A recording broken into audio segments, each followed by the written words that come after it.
Hola, ¿qué tal? Bienvenidos a Cristocéntrico. Hoy vamos a estar tratando un tema muy importante que es el verdadero evangelio de nuestro Señor Jesucristo.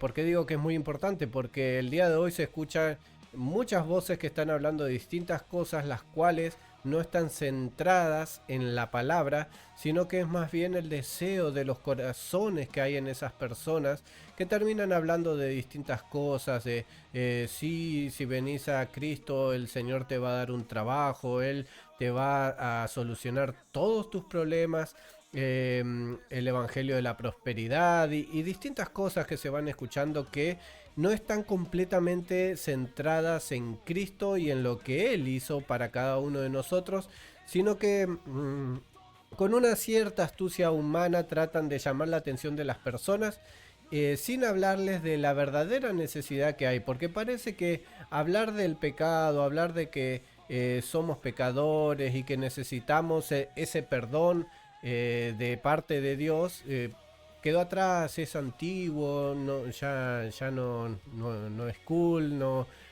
está bueno, no capta la atención. Pero el no hablar lo que la palabra claramente nos está mostrando es un gran error, porque de esto depende la eternidad de cada uno de nosotros. Por eso es que vi necesario que en este primer video toquemos este tema, para que aquellos que no conocen a Cristo puedan conocer lo que es el verdadero evangelio, y aquellos que ya somos cristianos puedan tener una base, una guía de cómo hablarle a otros acerca de este evangelio. Evangelio significa buena noticia.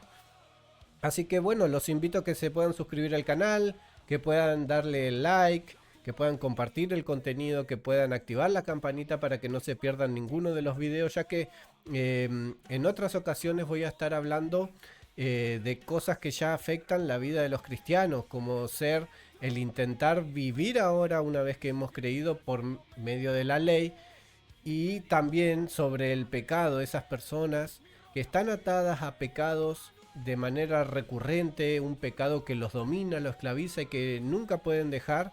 ¿De qué es lo que hizo Cristo? Tenemos que ver lo que Cristo hizo para que seamos completamente libres. Eso es lo que estamos necesitando, y bueno, es lo que vamos a tratar en este canal. Por eso los animo a que puedan suscribirse y que puedan activar la campanita para que no se pierdan el contenido. Y bueno, si les agrada, que también puedan compartirlo con otras personas que ustedes consideren que lo están necesitando, y que así sea de bendición tanto para ustedes, para mí y para aquellos que no han escuchado el Evangelio o que están pasando ciertas dificultades y problemas. Sin estirarme más, bueno, vamos a comenzar con el tema de hoy. Lo primero que tenemos que hablar y lo primero que tenemos que ver es acerca del pecado, porque esa es la condición del hombre. El hombre está separado de Dios. Dice la palabra que somos enemigos de Dios, eh, pecadores. No podemos entrar a la presencia de Dios. Nuestra justicia no alcanza para presentarnos delante de Dios y decirle: Señor, yo soy una buena persona. La palabra dice que todos hemos pecado y que todos estamos destituidos de la gloria de Dios. Allí en el libro de Génesis tenemos ese relato de la historia de Adán y de Eva, que estaban en el huerto del Edén, y Dios le dijo: de todos los árboles, de todos los frutos pueden comer, pero del árbol de la ciencia del bien y del mal no comerán, porque el día que coman de ese fruto ciertamente morirán. Bueno, Adán y Eva comieron de ese fruto, y la consecuencia de haber desobedecido a Dios fue la muerte.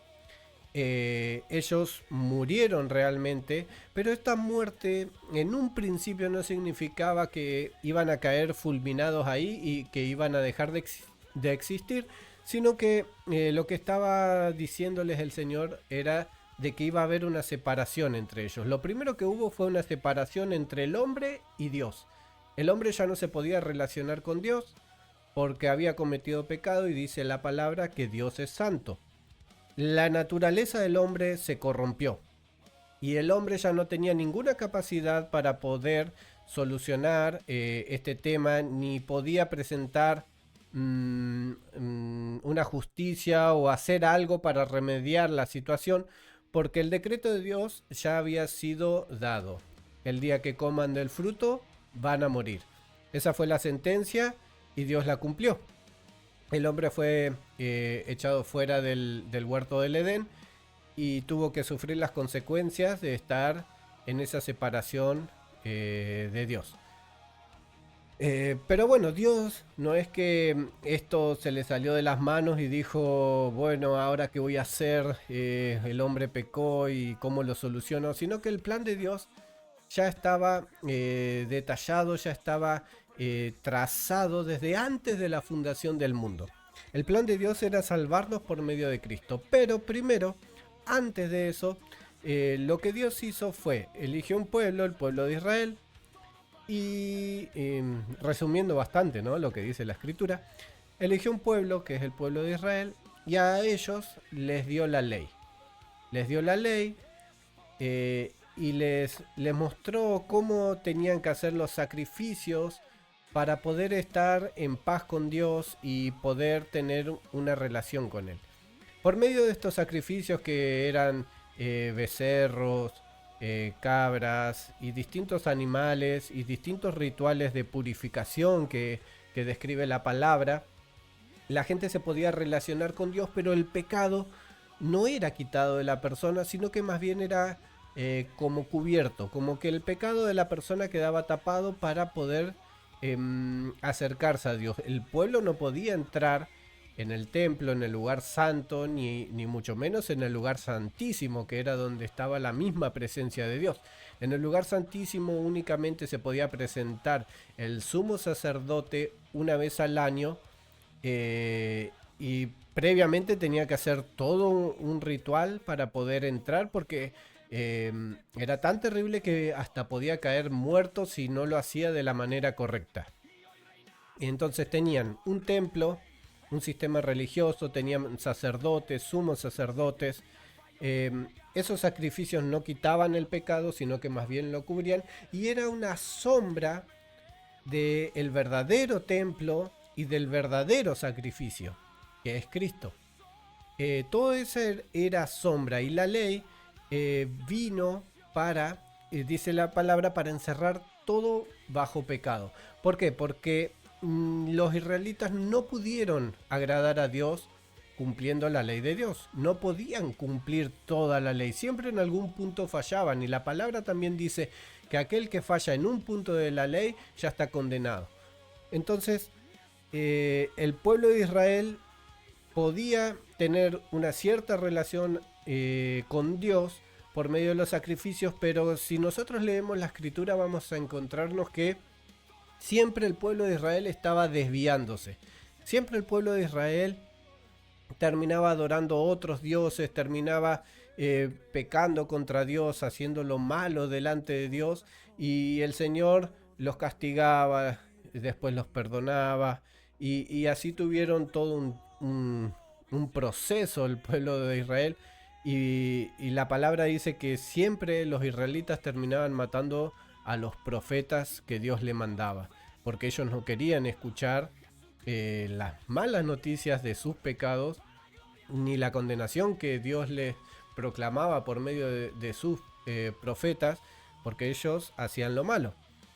Y la ley de Dios también vino a mantener, a ser como un guía hacia Cristo.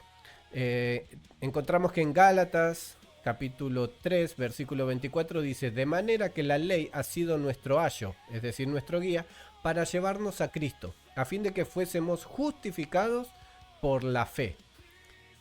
Todo el sistema apuntaba a algo mayor, a lo real, a lo eterno.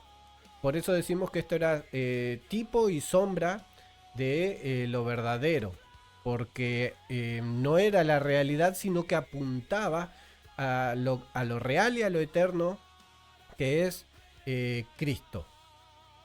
Entonces, en este plan de salvación que Dios trazó, envió a su Hijo. Dice la palabra que Dios nos dio a su Hijo, y también dices: le pondrás por nombre Emmanuel, que esto significa Dios con nosotros. Dios mismo vino a la tierra y a habitar en medio nuestro.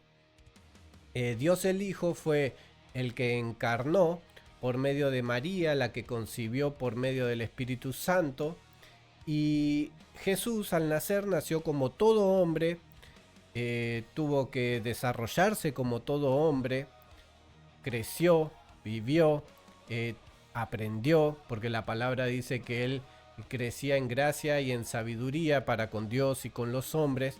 Él fue desarrollándose como hace cualquiera de nosotros, pero la gran diferencia es que Cristo nunca cometió pecado. Toda la vida del Señor Jesucristo acá en la tierra fue sin pecado. Él nunca pecó. Él fue el único hombre que pudo cumplir con la ley de Dios. Él era el santo y el justo. Por eso es que él, siendo santo y justo, era el único que podía dar su vida por nosotros, porque él no había pecado, por ende no estaba condenado y por ende él era santo. Si yo quisiera dar mi vida por otro, yo tendría que pagar primero mi propio pecado y ya no estaría capacitado para pagar el de otro. Por eso era necesario que Cristo Jesús sea sin pecado, que no hubiera ninguna maldad en él y que él fuera completamente santo. Juan 1:29 dice: el siguiente día vio Juan a Jesús que venía a él y dijo: he aquí el Cordero de Dios que quita el pecado del mundo. Entonces, ¿qué vino a hacer Cristo? Vino a pagar el precio de nuestros pecados. Él, como Cordero que quita el pecado del mundo, tuvo que morir en la cruz. Cristo fue crucificado para el perdón de nuestros pecados. Él derramó su sangre. Fue sepultado, pero también resucitó. Él no quedó en la tumba, él resucitó. Y derramó su sangre. Hasta la última gota de su sangre fue derramada en esa cruz. Dice la palabra que cuando el centurión le clava la lanza en el costado, de esa herida brotó sangre y agua.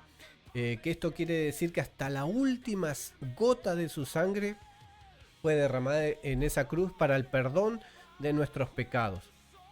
Tenemos grandes personas a lo largo del mundo y del tiempo que han hecho grandes cosas, grandes proezas, pero todos han muerto. No hay ninguno que haya resucitado. El único que resucitó fue Cristo Jesús. Nos reconcilió con Dios. Esa separación que había por medio del pecado, ahora al ser derramada la sangre de Cristo, nos permite entrar nuevamente a la presencia de Dios. Ahora tenemos acceso al Padre, fuimos limpios. La palabra dice que ahora somos hechos hijos de Dios, estamos íntimamente unidos a Él. El que se une al Señor, un espíritu es con Él, dice la Escritura. Entonces, eso que se perdió en el Edén, esa comunión con Dios que se perdió por medio del pecado, ahora por la sangre de Cristo es quitada. Y ahora podemos relacionarnos directamente nosotros y Dios. Esta es una buena noticia, este es el Evangelio, el que nuevamente el camino está abierto para que nos presentemos delante de Dios como vivos de entre los muertos. Recibimos ese perdón porque Cristo murió por nosotros. Y dice la Escritura que el acta de decretos que nos era contraria ahora fue quitada de en medio clavándola en la cruz. Nuestras conciencias han sido limpias de pecado por medio de la sangre. Esto es una buena noticia, que podemos estar delante de Dios, que podemos presentarnos delante de Él, que somos reconciliados con Dios, que somos hechos hijos de Dios y ahora recibimos en nuestro interior el Espíritu Santo de nuestro Dios. Dice la palabra que el Espíritu de Dios habita en nosotros y que el amor de Dios ha sido derramado en nuestros corazones. ¿Y qué es lo que debo hacer para recibir esta salvación? La palabra nos muestra que lo que debemos hacer es creer. Es tan simple como eso. ¿Creer en qué? Creer en que Cristo murió, fue sepultado y resucitó. Que la sangre de Cristo nos limpia de todos nuestros pecados. Que Él murió para pagar el precio de nuestros pecados. Esa ese, ese pago lo hizo Cristo con sangre. Y no hay nada que nosotros podamos hacer para presentar delante de Dios, sino solamente creer en lo que Cristo hizo. Porque si nosotros presentamos algo delante de Dios, va a ser presentar nuestra propia justicia. Y ese es el error que cometemos al intentar vivir por la ley. Y eso es lo que quiero hablar en un próximo video, para que quede bien clarito cómo es ahora que debemos vivir. Porque los israelitas en el tiempo de la ley, ellos siempre intentaban presentarse justos delante de Dios, pero su justicia, dice la palabra, era como trapos de inmundicia. Entonces, ahora no es por obras, no es por una metodología, no es por hacerle promesas a Dios, no es que tengo que mejorar primero para poder acercarme, sino que es así, en la misma condición en la que estamos, nos presentamos delante de Dios, le decimos: Padre o Dios, yo creo en que Cristo murió por mí y recibo ese perdón de mis pecados y recibo esa salvación. Entonces, al creer, al confesar con nuestra boca que Jesús es el Señor, vamos a recibir esa salvación. El problema del pecado va a ser quitado de en medio. Y la palabra nos invita a confiar, a descansar, a reconocer que nosotros no podemos salvarnos a nosotros mismos, sino que toda nuestra vida depende completamente de Cristo. Y en Cristo Jesús estamos seguros. La sangre de Cristo nos limpia completamente. Ya no es como en el antiguo pacto, que la sangre de los becerros y de los machos cabríos cubrían el pecado, sino que ahora la sangre de Cristo quita el pecado. Es un perdón real, es un perdón íntimo, profundo. Nosotros llegamos a nacer de nuevo al creer en Cristo. Las cosas viejas pasaron, y aquí todas son hechas nuevas. Y tenemos un acceso permanente a la presencia de Dios. Eso es lo mejor, porque ahora podemos tener esa comunión que tanto necesitamos delante del Padre.